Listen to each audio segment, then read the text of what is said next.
how we're doing tonight. Okay.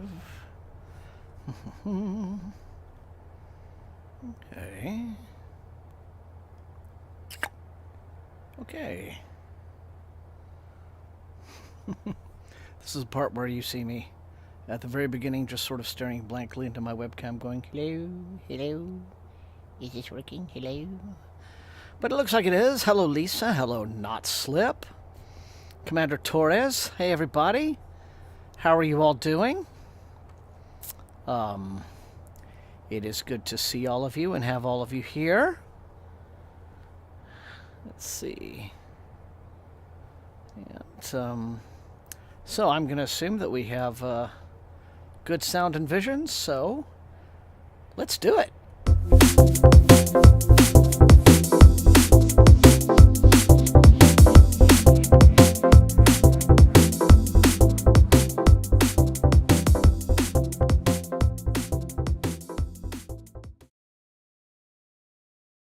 Okay, everyone, how's it going? Hello, Devlin. How are all of you tonight? I hope you guys have had a really good week. Hello, Mike. Maddie Groves, how's it going? Yes, it has been a, super ordinary week around here. You know, very, very ordinary.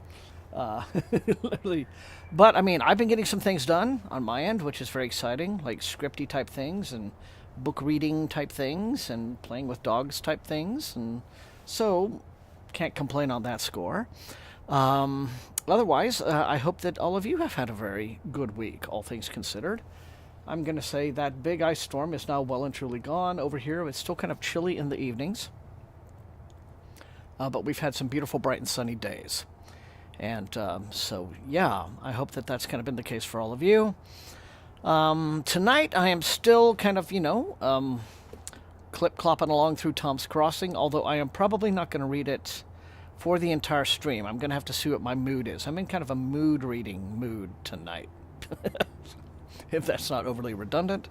So I may just, switch to something else and at any given point. But otherwise, I am kind of enjoying this, even though it's certainly bizarre and insanely self-indulgent. But it's different. But anyway, hello, Larry. Good to have you. Still freezing here in Michigan. Yes, being Michigan, that doesn't surprise me. But I know you guys are sort of used to it, and you can soldier on. So more power to you. And it's not even down here. It's not even especially cold. Maybe not necessarily cold enough for this jacket, but I have it on anyway, just in case. Let's see. Kelswitch is reading Lula Dean's Little Library of Banned Books. Community Action Group's book talk. Very good. Very good. And very cute little alliterative title there. Not Slip is reading Caliban's War. Well done. And Devlin is starting The Macabre. Okay, I want to know what you think of that, Devlin, because I've seen it, and I'm like, ooh, right? So it does look like it's up my street, so please let us all know what you think of that one, because I'm very curious, very curious. Mike is wrapping up Night of the Seven Kingdoms, and then you're going to continue Relic by Alan Dean Foster. Alan Dean Foster, yeah, he's a guy that, I don't know if he's remembered well enough or appreciated enough today, but boy, he certainly had a rich career, didn't he? And there was a move recently to get him paid all of the proper royalties that he was due, and I think it was either for all the Star Trek novelizations that he did or something. A large part of Alan Dean Foster's bread and butter were novelizations of TV shows and movies. He seemed to be the go-to guy for that back in the 70s and 80s and everything. Yeah, but then, of course, he did quite a lot of original science fiction and fantasy, too. But, late in life, and I think he's probably 80-ish now, it was found out, hey, they've been jerking him around on his royalties all these years. And so there was a move to get him paid, the money that he was due. And I thought that that's, really good. When the SFF community comes together, and help a guy out, when he has contributed so much to the field. So, yes. Anyway, you're quite correct, Killswitch. Better to have a warm coat than to be cold. Larry's reading Kushil's Chosen. Not enjoying it at all. Ah, yeah. No.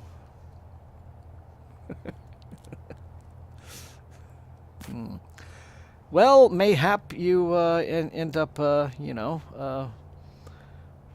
don't know. I was trying to work up a mayhap joke, and I failed utterly there. I just couldn't quite keep the momentum up. I'm sorry. Mayhap I will do better next time. We'll see. Susie, just got back from the gym, all fit and ready to read. Good to have you here tonight. And you're reading The Last Unicorn. Awesome. There's another fella who was like very mistreated in his career. I don't think necessarily by the publishing community. Well, not so much that, but he had a really bad experience with a real SOB of a manager for some years, and so finally was able to part company with that person. But it got bad.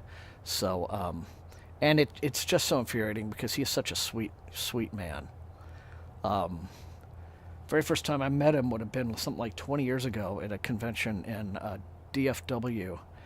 Con DFW, that was the name of the convention. It was in Dallas, and I was sitting on a panel with him. And the panel just basically ended up being all of us sitting there listening to Peter tell his stories of, all his work in the past, particularly working on Ralph Bakshi's animated Lord of the Rings movie, which came out in the 70s, which he scripted. And just how absolutely out of his league Bakshi was with that project. So, he had bitten off more than he could chew, and it was just all kind of, coming down on him, as it were. So, but he's a wonderful old man and a great raconteur. And anyway, yeah, so, let's see. Commander Torres is battling a reading slump. The Star Wars books. Yeah, Disney bought that from Lucas. That's right. You got it exactly right, Killswitch. The whole handover to Disney. And so Disney decided to be Disney. Yeah, because it's like, oh, yep, those weren't our contracts. But I'm not... my memory isn't clear on if the resolution of that or if there was one. I hope that they ended up getting something together for him. But... Discworld. Men-at-Arms. Oh, very nice. All right, making our way through all the Discworlds, yeah, and not slip. Only read Small Gods. Small Gods, I think, is my personal favorite. That is such a beautiful and profound little book. Very close. The Night Watch novels are, like, super close, right? But Small Gods just... Small Gods has... one of the most perfect endings to a novel I think I've ever read. So, and it's just a beautiful thing. So anyway, temperature, the guards, yeah. That's a funny one. That's delightful. They lost in court and they had to pay him. Well done, Killswitch, for knowing all of that. Thank you. Good for Alan. All right. So, okay. Well, guys, it's always awesome to see you guys every Thursday night and to catch up with you and to chill out with you for another good reading session. And so, and we got a decent number of concurrent viewers here. Welcome, all, currently 16 of you. It's great to have you. Thank you so much for being part of this. If you haven't shared what you're reading in the chat, please do not be shy. But at the same time, don't feel like you have to do that. If you just want to lurk, lurking's cool. That's great. Just know that we, and I in particular, are very happy to have you here. So, here we go. Starting 45 minutes on counting on session 1. You show 18. Oh, all right. That's good. It kind of bops up and down, back and forth, It'll go 16, 17, 18, 16, 18, 17, 15, so, it does that. But, good average, though.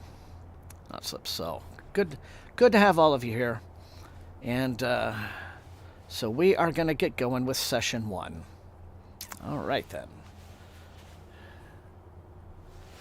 And I'm going to do the very non-telegenic thing of having a sip of my drink on camera. Ooh, shouldn't do that.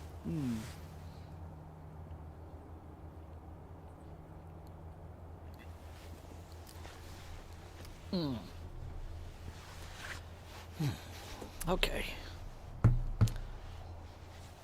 Gotta have my evening carbonation. Alright.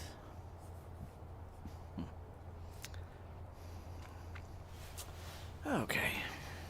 Whoops. Oh, I'm gonna have to scoot forward. So I lean back, I'm just rocking back out of the frame. Scooch, scooch, scooch, scooch.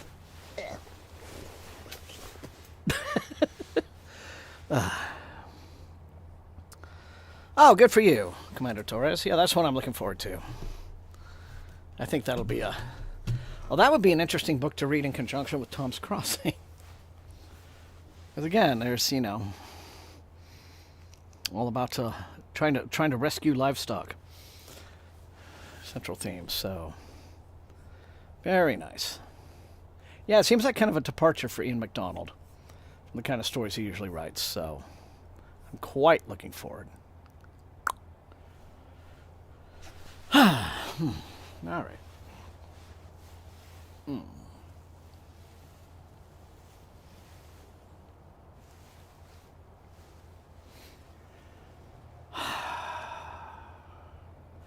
me deep breath this.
Well, plenty of golf carts so far, but not trains. Maybe we'll get there.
Ooh, okay.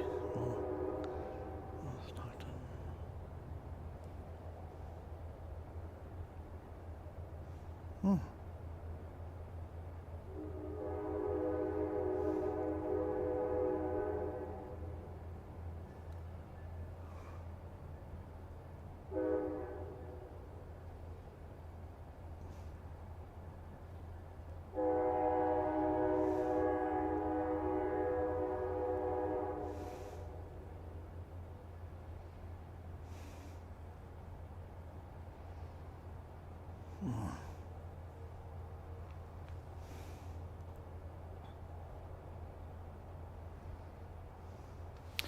You know, it occurred to me, keep going, but for the benefit of people who, I don't think this happens very often, but anybody who might come to the stream a little late when it's archived, if they don't turn on the chat archive, they're not going to read these, and so they're just going to see me staring at the screen, silence, and it seems baffling. So I'm going to read along while you type this, if you don't mind, Killswitch. First train in the world was the Stockton and Darlington Railway, which opened on September 27th, 1825 in England. This railway used a steam locomotive known as the Locomotion Number 1 and was designed by George Stephenson, and it could reach speeds of up to 30 miles an hour. The journey from Stockton to Darlington could be completed in under an hour versus the multiple hours it would take by horse. And Killswitch could not find an exact number of how many hours a horse would take, but, probably a good few hours. Railway routes stretched approximately 25 miles, included 37 bridges and 5 tunnels. Not the first steam engine, but the first train. Hey, very interesting.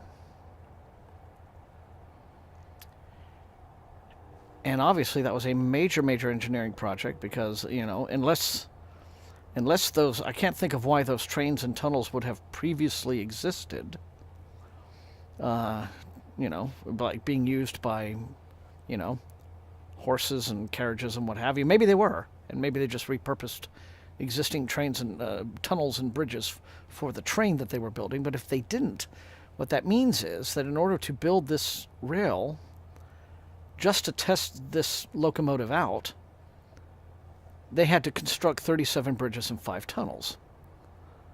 Which, that is a massive, massive engineering undertaking. Although, it's possible, though, that, like I said, some of those structures already existed. I don't know. But, yeah, I can imagine it absolutely was like an era-defining bit of technology, so. But then this is interesting to find out if it was like 1825, you say? Yeah. Fascinating. There's a very Spock-like thing to say, I know, fascinating. But it is fascinating, so. Thank you. Killswitch does train facts every week when we have a train, so it's all the more reason to join us live here.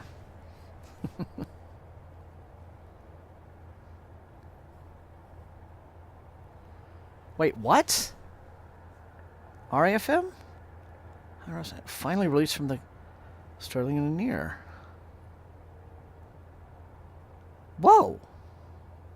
Wait, that just came out of nowhere. Okay, I'm going to have to read up more on that, because Hyro's Journey and The Unforsaken Hyro. Oh my golly.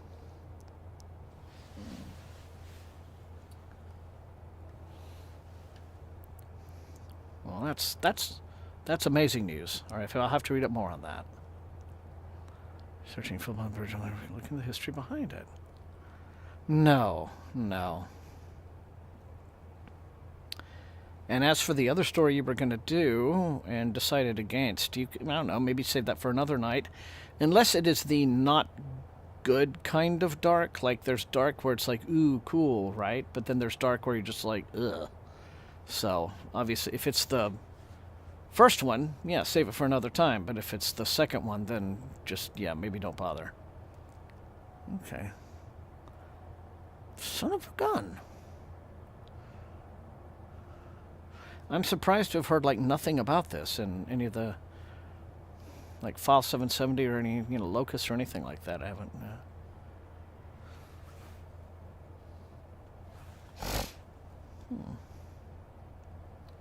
Lots of suffering. Yeah. Yeah. That I can imagine. All right. Okay, well, onward.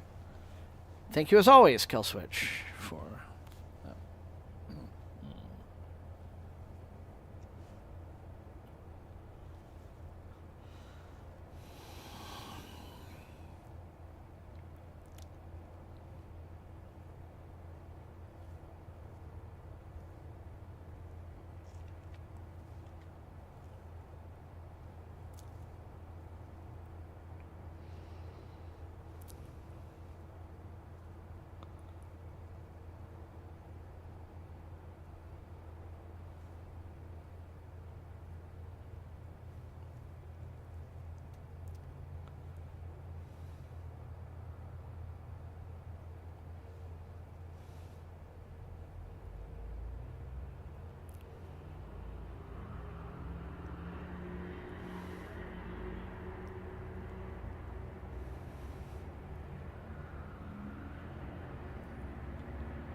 Okay.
Hey, Kitchen Witch. Good to have you. Reading Machine Hood. Welcome, welcome, welcome.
Hello, Aura.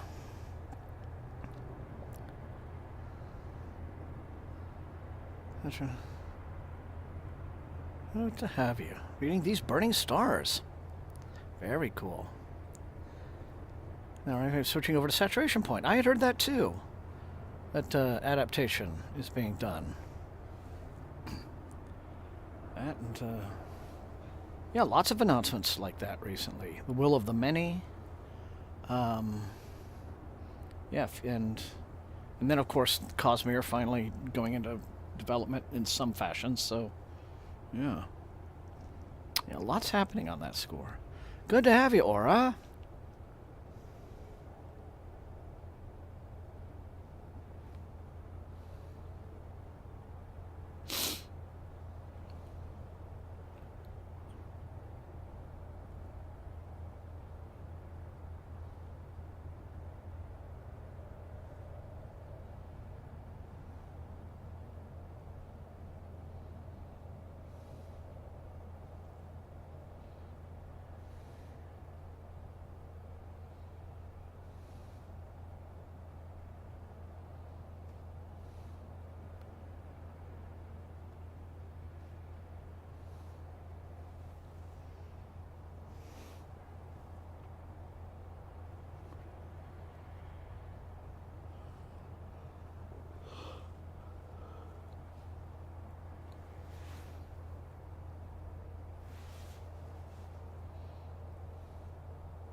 I have still only read Runtime by S.B. Divya, so I would like to catch up and read the Muru books, and I'm overdue to read Machine Hood, so yeah, I hope y'all enjoy it.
Hi, Kate.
Hmm.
Oh, yes, indeed.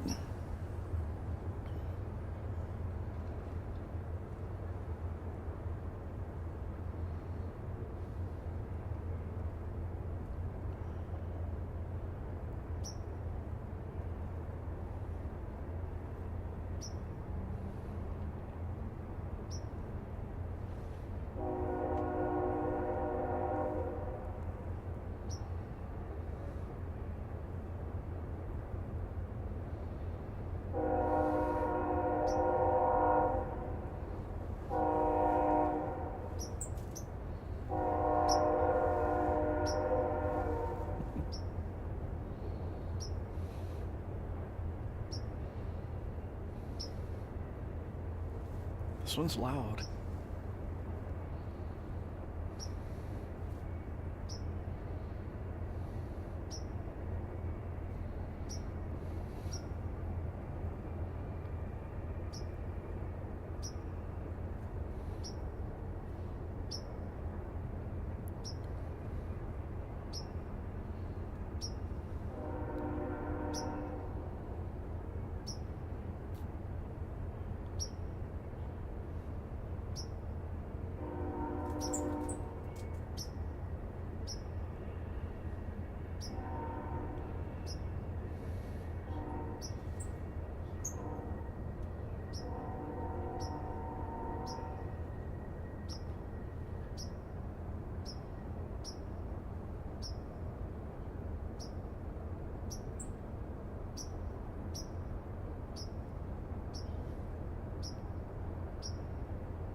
It's a very strange sound in the distance, and I don't know if you guys can make that out.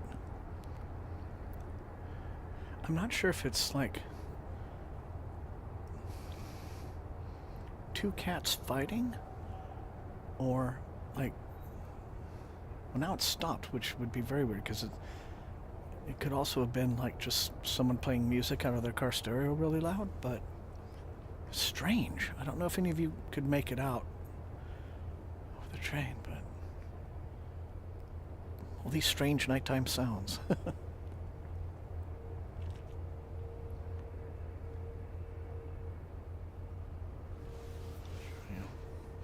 Oh well. Okay, so yes, I know. that's first session. I decided to go a little bit over the clock so we could all hear the train rumble on past. But it is now time to take a little break. So back in 5.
Hello. So, we are back, and all is well. Hello, Canine. How are you? Alright, back at it. Let me just hit this reset. Oh, I already did hit the reset button. How clever of me. Okay.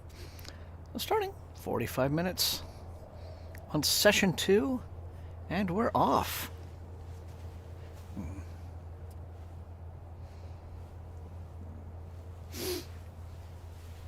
Just gotta roll my neck a little bit. Doing these.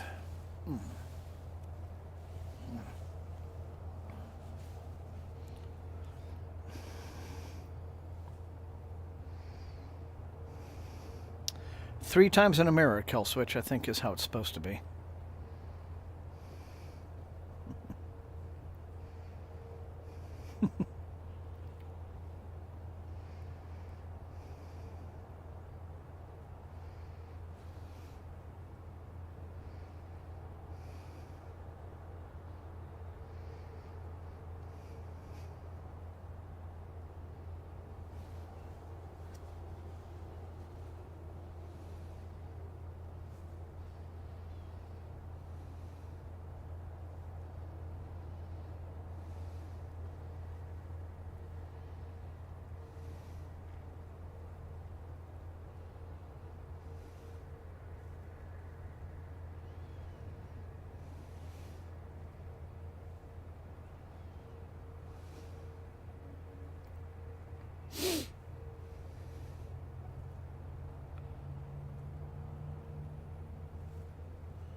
Aw.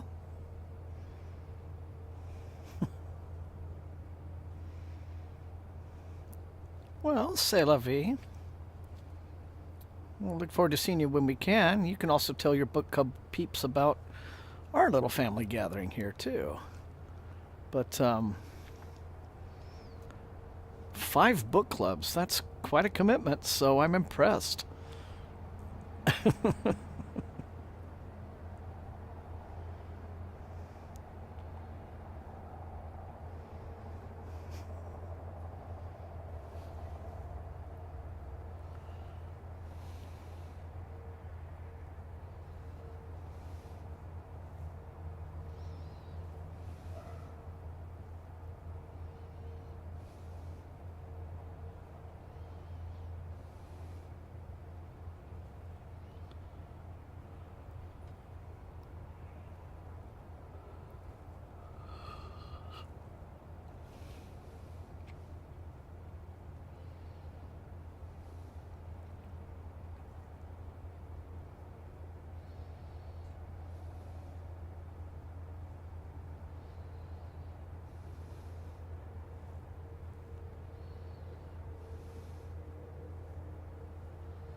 I mean, I would think that a book club would not be.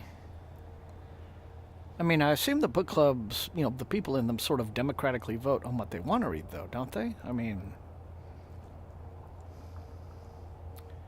it's not like they assign you reading of something that you really wouldn't want to read.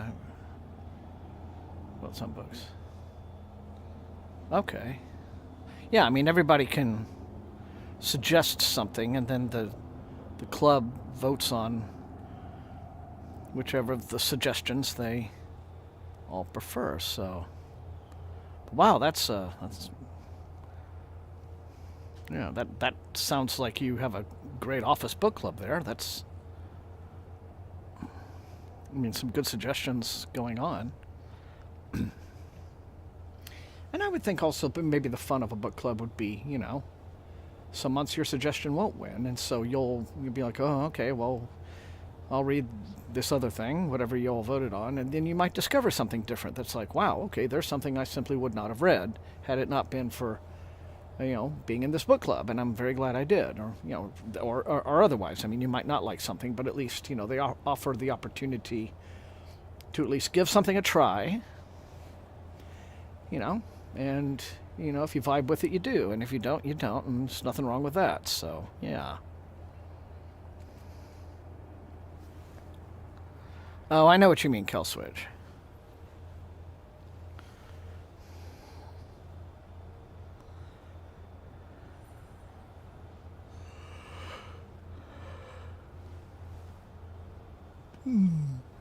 I certainly know what you mean there.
Oh. No, you don't, Canine. Which because I have I've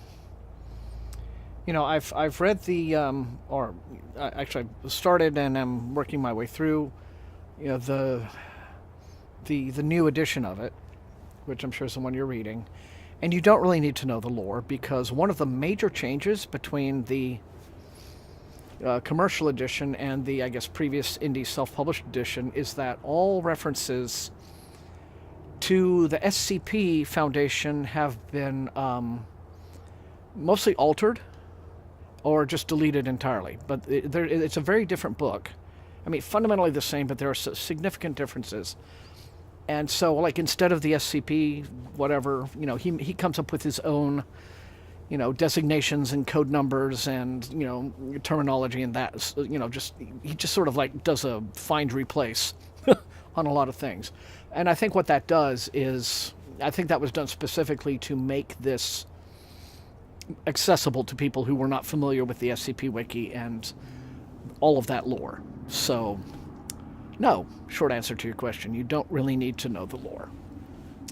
But it's still interesting, and the SCP Wiki is just an awesome place to hang out and read things and stuff like that. But yeah, this is it's a substantially changed book from the self-published edition. And I think it flows better, too. Because the self-published edition reads, to be honest, like he basically plucked everything that was on the site and just kind of assembled it, and it reads more like a short story collection than kind of like a flowing, a more flowing narrative like you would get from a novel. And the new version flows a little better and is kind of woven together a little better. So there you go. Yeah.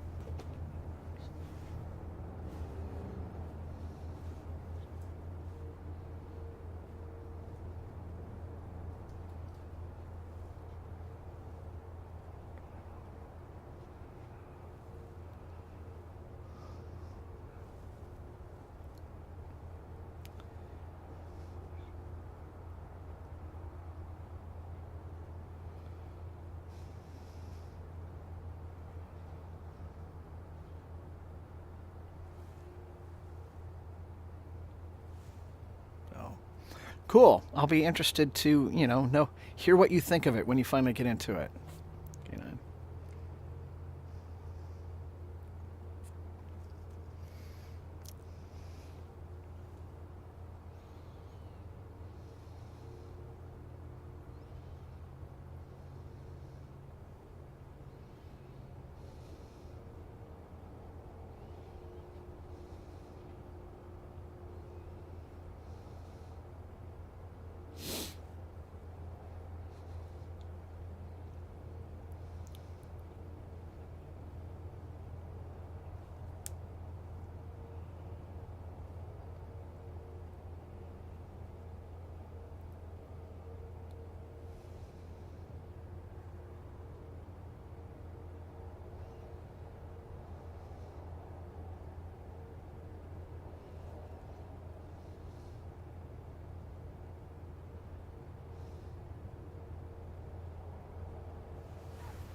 Hello, Georg.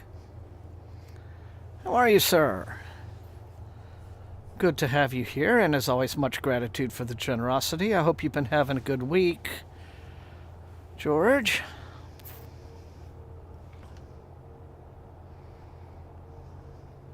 And all is well up in New York State.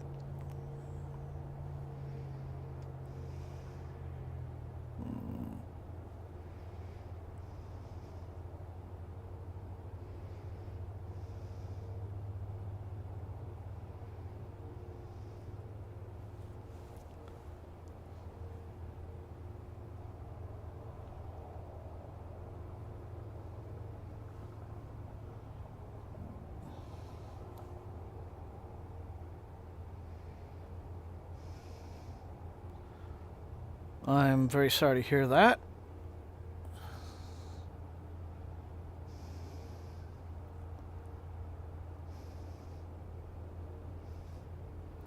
What's going on, old boy? Or do you not feel like talking about it, which is fine. But I'm sorry to hear that you are greatly saddened.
Oh man.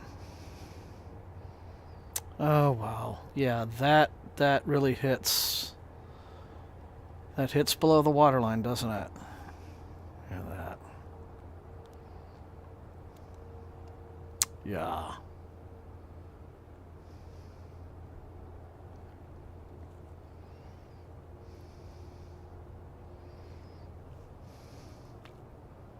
Well, I'm really sorry to hear that. Yeah, that is. I know. It's just the thought of it, right?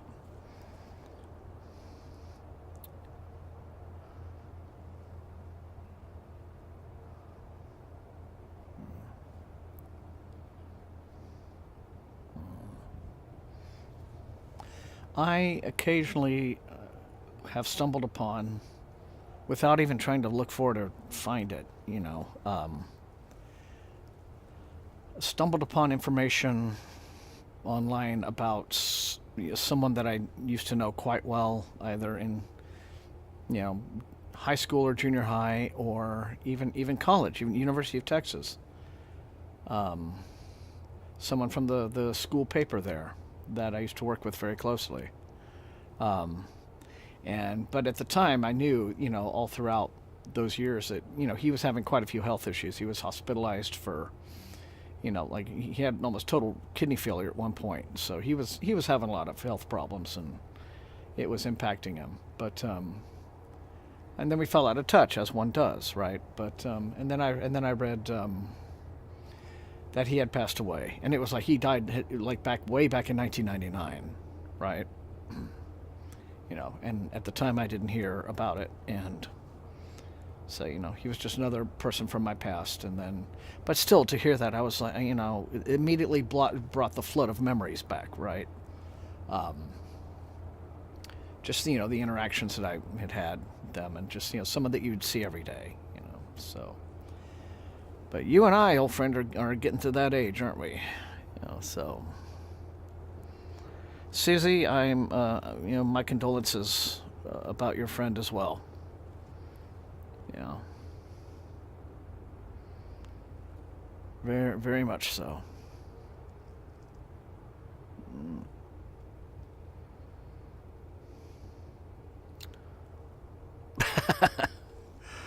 Are well. First off, I'm pleased to hear that there are places with old arcade cabinets, but are they still just a quarter? Uh,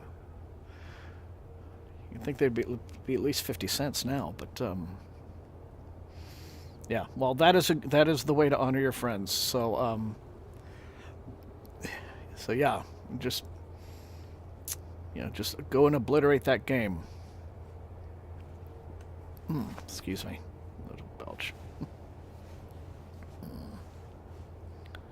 Yeah. Very sorry. Okay. All right, Judge.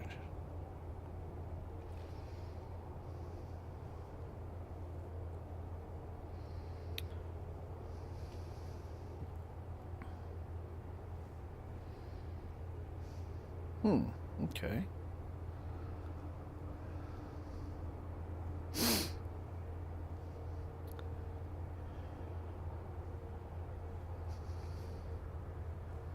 Yeah.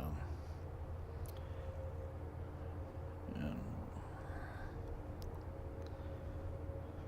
yeah, Susie. Well, I am sorry, and so I know that's going to be a very unhappy Saturday. But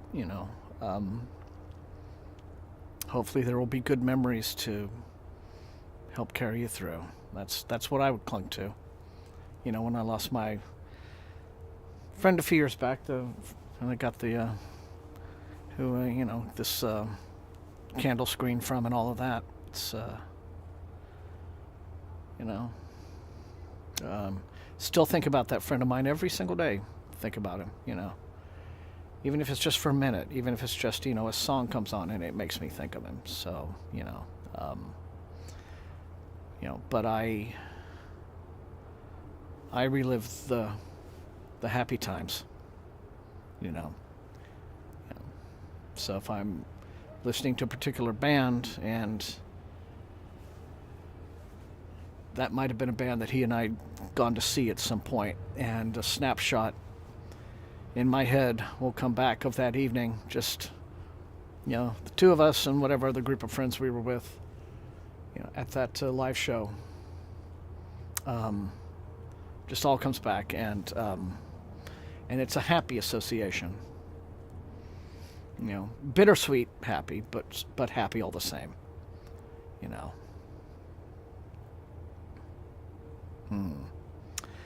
It does come upon you quick, Killswitch, I gotta admit. But at the same time,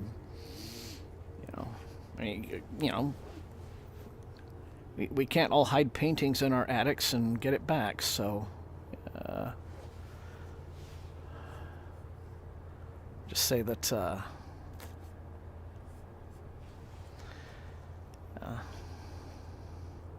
So anyway.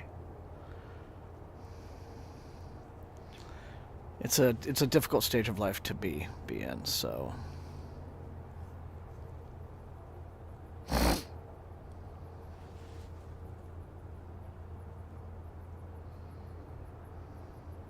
anyway.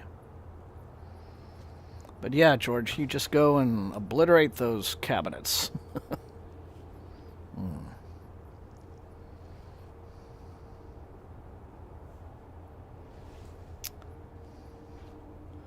Ah, yes.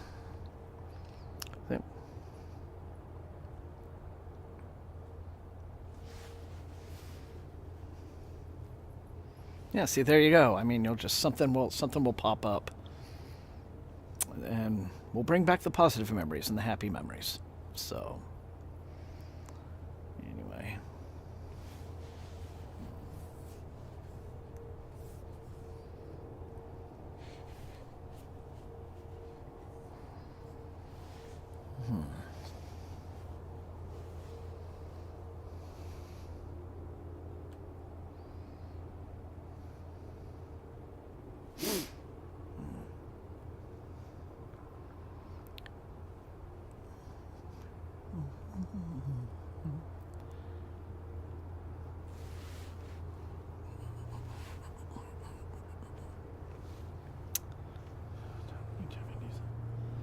Now you've got that little bop in my head now, George. I can't.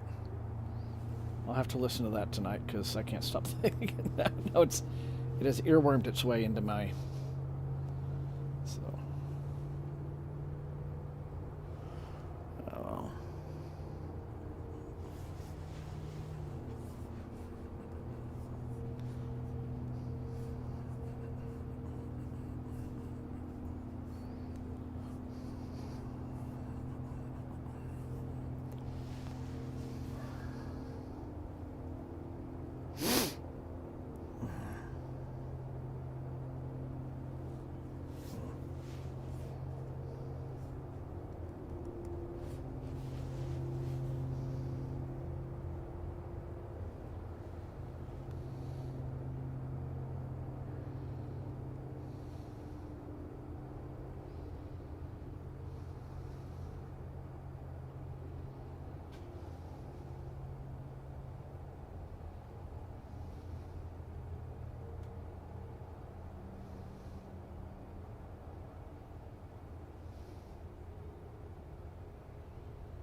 Yeah?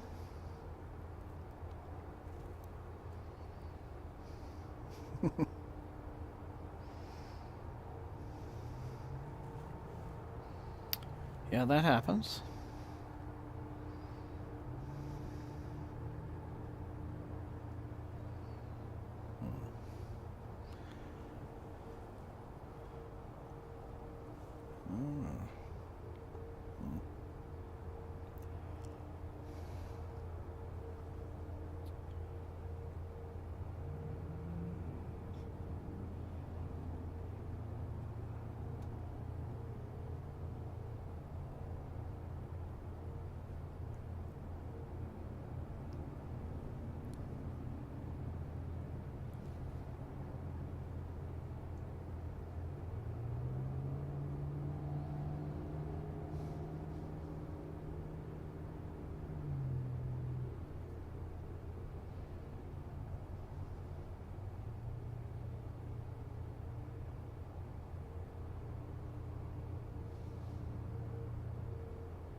But then, in a more positive note on the same subject, every once in a while you will see someone that you've, admired for many years, and they are aging like noble lions, right? I mean, they are retaining their vigor and their, and I'm kind of thinking of someone like Ian McKellen, right? So there's that clip going around right now, that Shakespearean clip. And so, just to see, someone still ticking along and but still having great vitality, right? And just, hanging on to the fire of life and just, not fading out is very powerful, very encouraging thing. And, just reminds you, it's like, time passes and we age with it, but we can hold on to that as things happen out of our control, but we can still, you can still hang on to it. So, yeah, right? A lot of folks, just,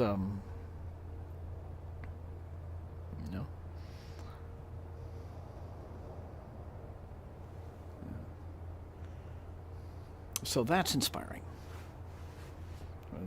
I always try to think on that.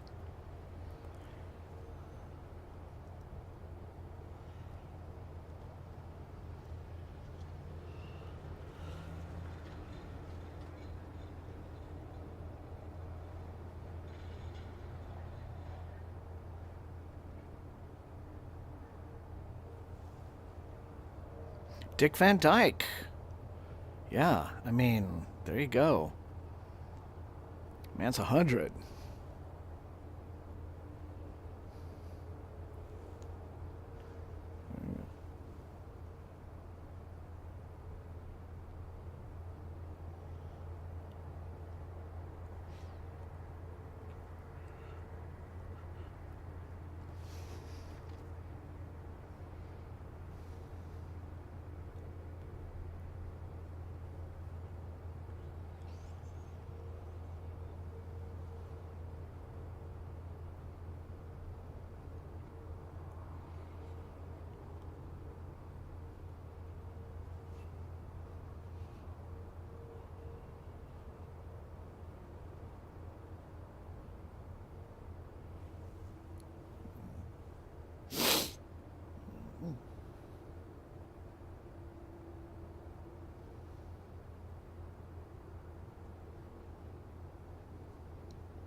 Mm.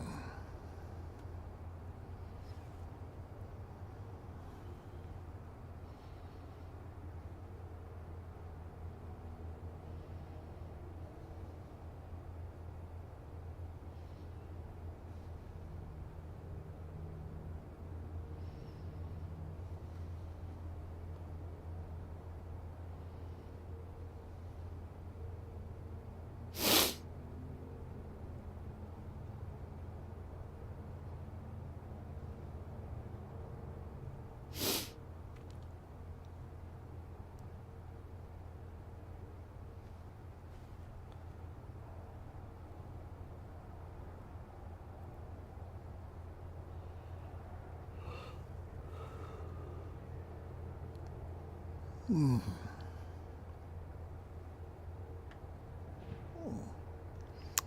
Yeah, I'd like to see that too. So very nice. Thanks, K9.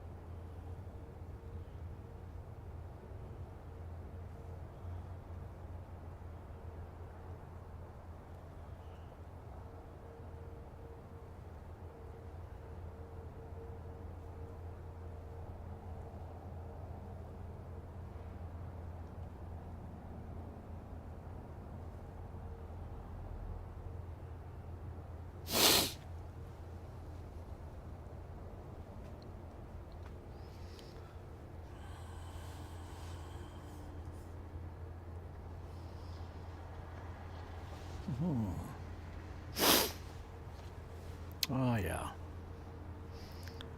Between that and Space Invaders, George, that is a great. That's a great way to revisit youth. Yeah.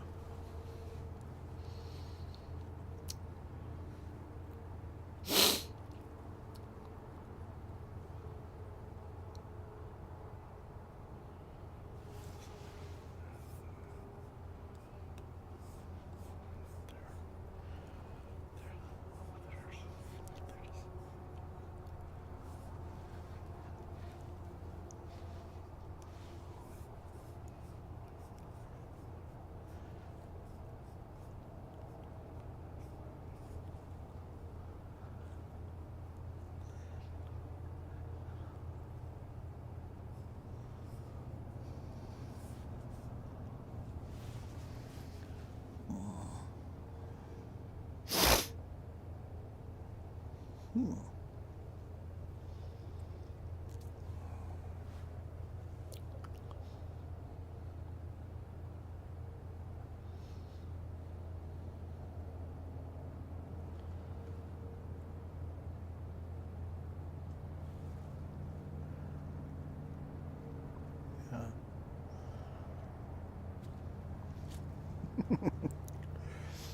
Yeah, well, you know, they were all originally in the pulps, right?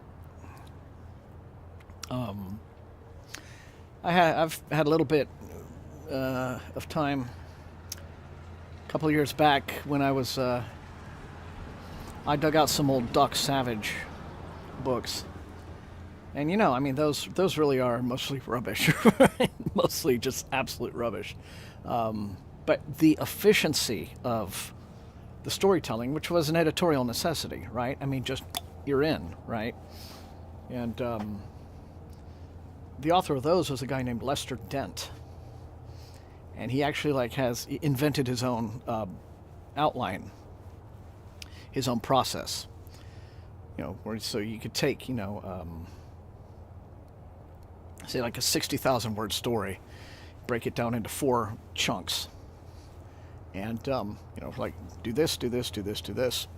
But you're in, you're out, and that made him a rich man back in those days. He was writing during the Great Depression, 12 Doc Savages a year, and getting paid at that time $750 for each one. This is during the Great Depression, and I matched that out, and that comes to about 15 grand per story. Times 12. and that's how that guy was living back then. Yeah. Um, so, I mean, if only writers today had those kind of opportunities. But yeah, and the thing about it was that Lester Dent was very, very self-aware, right? I mean, he described his process as being, this is what you do if you want to sell, and I quote, reams and reams of sellable crap.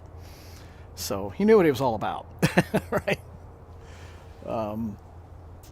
But I'm sure, and Burroughs, I'm sure worked under, very similar editorial guidance.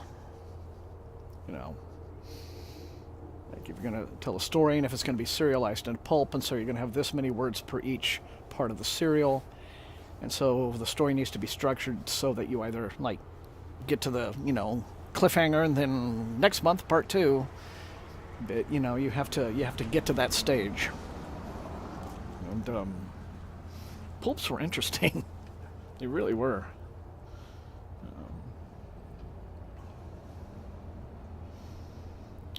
Just as a little phenomenon of publishing, right? Just evolved out of, I'm sure, like the dime novels of the 1800s and what have you. So.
Yes, George, that sadly does seem to be happening.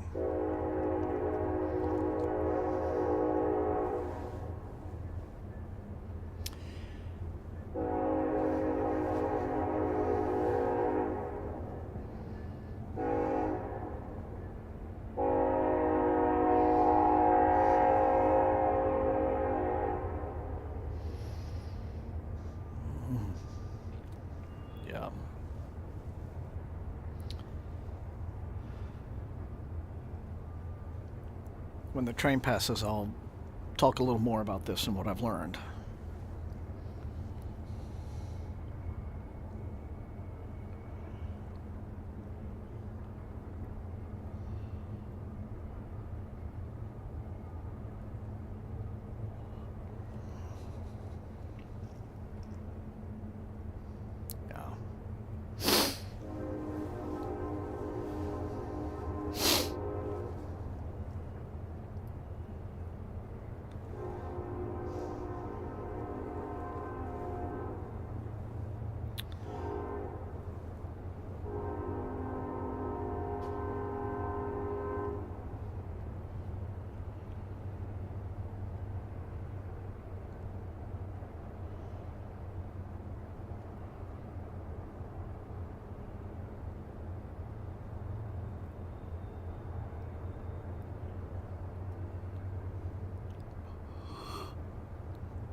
What I understand is that this was a decision handed down by one of the biggest distributors, which is Ingram Spark, who have basically said, we don't want to mess with these anymore. They're just not worth it. They're not cost effective anymore. Like so many other industries, everything is kind of compacting, where there used to be multiple major distributors for books, getting books from every single publisher out and about to wherever, they're a shrinking number and shrinking number and shrinking number, and then for all intents and purposes, you're maybe down to one or two, that kind of thing. And so Ingram Spark basically has the pull in the industry, being the largest of them, when they say, yep, no. So that seems to be the reason for it. And as you point out, George, you haven't seen too many mass markets in Barnes & Noble for a long time. They're starting to get kind of segregated into their own tinier little shelf spaces. I've noticed that. But yeah, I think, so they had been dwindling for quite a while. And I think there's probably a number of reasons for that. I mean, physical book sales are up, but that's mostly hardcovers and trade paperbacks. The original thought was that, ebooks would, be like, iTunes and streaming were for CDs, that it would just wipe them out, But that didn't quite happen. But certainly, CDs certainly aren't what they were for music sales, like in the 2000s. They're not like that anymore, right? The way they were in the 90s and 2000s. Although right now there is the appeal of physical media is coming back in a big way, because people are suddenly starting to realize what they don't, it's like the idea of, wait a minute, these streaming services just control everything that I watch and read and listen to. No, thank you, And I don't like this world where I'm going to be like, I will own nothing and like it. No, I don't like that. So physical media for things like movies and music is very much still strong, but books are strong. Ebooks did not kill books. Hardcover sales and trade paperback sales are still powerful. But mass markets, I think, have gone the way of the dodo, I think, because if there's one aspect of, publishing that ebooks did effectively replace, and that would be the low-cost titles and the super portable, convenient titles. That was, that used to be the appeal of the mass market. You could stick them in a coat pocket and all of that, and they didn't cost much money. But now mass markets are costing quite a lot of money, because there's less demand for them. The print runs are shorter. You're seeing mass markets now out there for $12, $15, and which is rivaling trade paperback prices. And, it's like mass markets, they were supposed to be, $6 or $7 or $8. And of course, and when George and I were kids, they were $1 or $2, So I think that one thing that really did happen with mass markets to kill their popularity was that they ultimately did get to a price point where I think most consumers weren't interested in buying them anymore. And I think that price point was $10. That was the hard price point. And then, ebooks came along, and they had the convenience and the portability and the lower cost, right? And you can find, ebook deals all the time. It's like this week only on, Kindle or wherever else, or Kobo, just some big bestsellers, $2.99, right? So, they can easy to develop a very, very cheap, big library of ebooks. If what you're after is just like the portability and the convenience.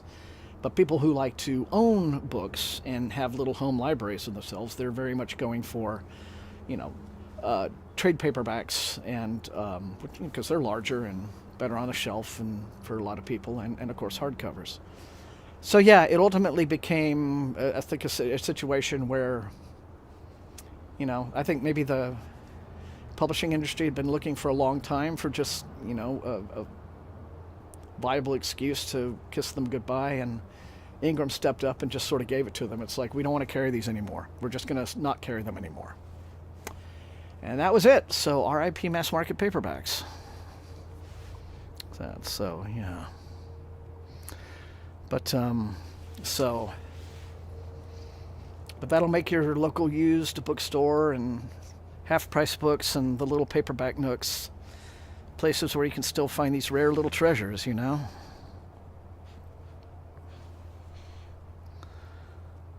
yeah.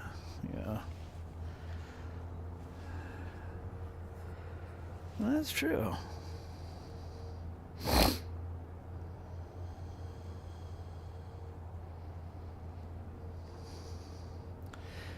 Yeah, I mean, if you don't want to have an ebook permanently,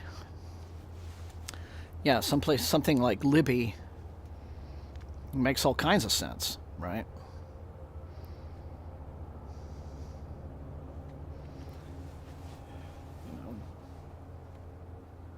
So.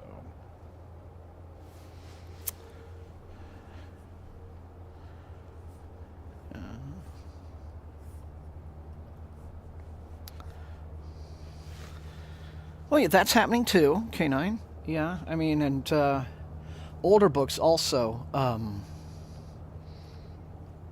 like say, well, just, I mean, that's my area of knowledge, so I'll just use that. You talk about vintage science fiction,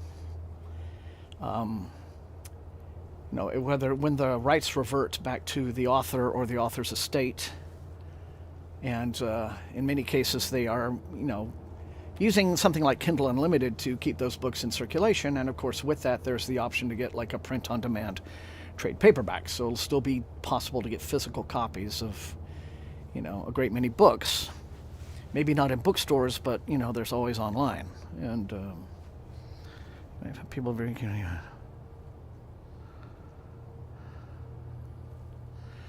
Yeah. Oh, me too, Cal Switch.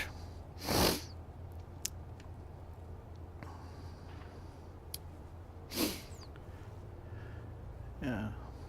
But I'm realizing now, we're talking about getting older, I'm going to have to I'm really having to start to think hard about, like, provisions for, like, when I pass on this big library of books, what happens to it, because it seems wildly unfair to, like, if I'd be leaving Holly with this massive responsibility of, well, how do I dispense with Thomas's library, what to do with it. So it'll probably, when I get to that age and when it looks like, the lights are starting to dim, and I will probably start the work myself of, maybe selling things off and making sure that things go to people who want them and what have you, so that, I don't want to stick anybody else with that burden after I die. But, yeah, I'm going to enjoy my big library for as long as I can.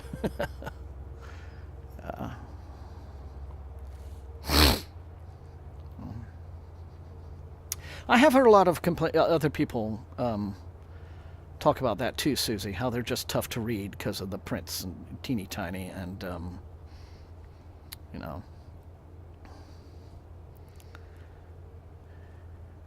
I guess maybe back in the heyday of mass markets, you imagine your parents reading them with big bifocals, so So there was that, and I guess people just aren't wearing bifocals anymore. I don't know, but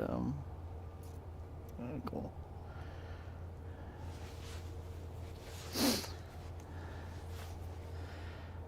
Yeah, that sounds, that's certainly a great idea, K9. But I just want to make sure that the library wants it before just donating it, because libraries, you really want to make sure if you're about to say like, hey everybody, I've got like 1,000 science fiction books in hardcover. Well, do we really want those? I mean, do we,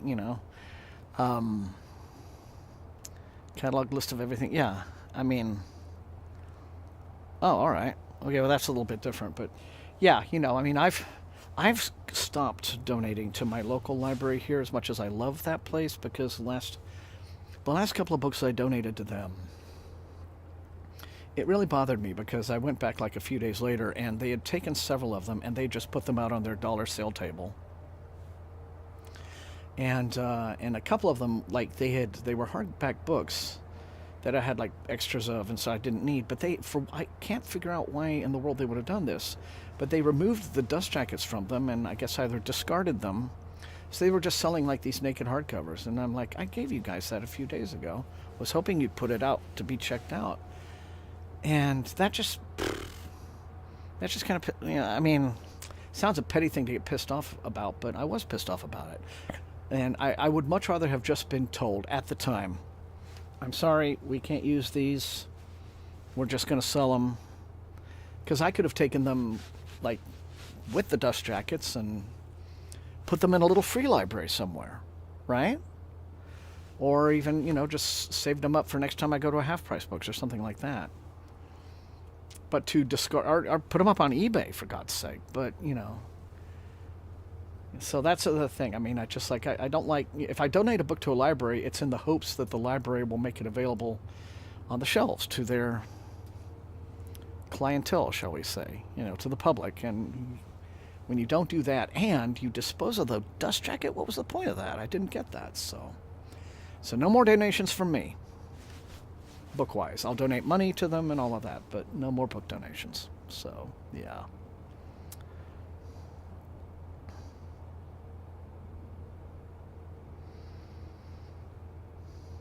I mean, yeah,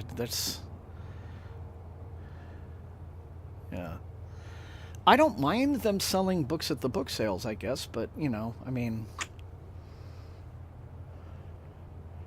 they have the right to put anything they want up on their, like, book for $1 table, but why get rid of the dust jacket? That made no sense. Yeah. So anyway, so I have a thing I do now where I will either, if I don't take something to half-price books, there's some, when I travel back to Austin on occasion, there's a fantastic, like, 24-hour coffee house. It's one of the few places left in Austin that feels like a Austin-y place anymore. That town's gotten so gentrified, it's sad, but there's this place, and they have out in front of this awesome place, which has a huge outdoor seating area and everything, and just lights strung all over. And there's a free library out in front of it, and I've pulled some cool things out of it, and I've taken now a great many books to that and just slid them in there, and they always end up with a new home. Somebody always takes them because why not? So there we go. Friends of, yeah.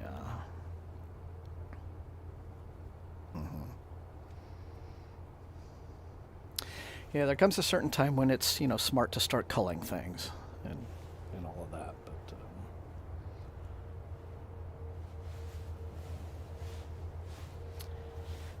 anyway, yeah. So, but everyone, that is now time. We've had our 2 45-minute sessions and got some good reading and some great conversation. And I need to go in and make a pit stop now. So I'm going to go ahead and call it a night. But as always, it is such a wonderful experience to share these Thursday nights with you. It's just such a great time to get away from the world. And I appreciate it. Every time you guys come, I appreciate it. Very grateful for it. So next Thursday, same time as always. And again, George, I'm very sorry. And condolences about your friends and Susie, you as well. But hang in there, and we'll do this again next Thursday, and so hopefully some good trains and some good reading. And until I see you next time, please stay safe. My fingers are cold, so I don't snap well. Stay safe and healthy.